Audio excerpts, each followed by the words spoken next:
श्रीगुरुभ्यो नमः परमगुरुभ्यो नमः श्रीमदानंदतीर्थ भगवत्पादाचार्यगुरुभ्यो नमः श्रीवेदव्यासाय नमः हरि ओं सर्वविघ्नप्रशमनं सर्वसिद्धिकरं परं सर्वजीवप्रणेतारं वन्दे विजयदं हरिं व्यासाय भवनाशाय श्रीशाय गुणराशय हृद्याय शुद्धविद्याय मध्वाय च नमो नमः पूज्याय राघवेन्द्राय सत्यधर्मरताय च भजतां कल्पवृक्षाय नमतां कामधेनवे सत्याभिघ्नकराब्जोत्तान् पंचाशद्वर्षपूजकान् सत्यप्रमोदतीर्थार्यान् नौमिन्याय सुधारता ओं ఇది భీమనగరం రాఘవేంద్ర స్వామి దేవాలయం.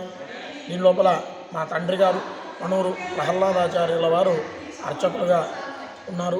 అదేవిధంగా ఇక్కడ అనేక కాలం నుంచి కూడా ఏదైతే పెద్దలకు ఇచ్చేటటువంటి ఈ యొక్క పిండ ప్రదాన కార్యక్రమాలన్నీ కూడా చేయడం జరుగుతూ ఉన్నది.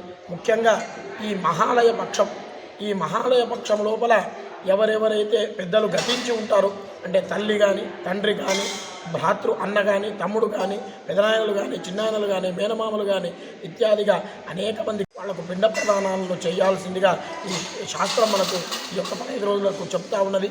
దీన్ని మహాలయ పక్షాలు అంటారు. పక్షము అంటే 15 రోజులు కాబట్టి ఈ యొక్క పక్ష రోజులన్నీ కూడా మహాలయములోని పక్షము రోజులు కనుక మహాలయ పక్షము అని అంటారు. అదేవిధంగా చివరి రోజు అయినటువంటి ఈ యొక్క మహాలయ పక్ష అమావాస్య రోజు కూడా ఈ యొక్క పితృకార్యాలు కూడా చేసుకోవచ్చు.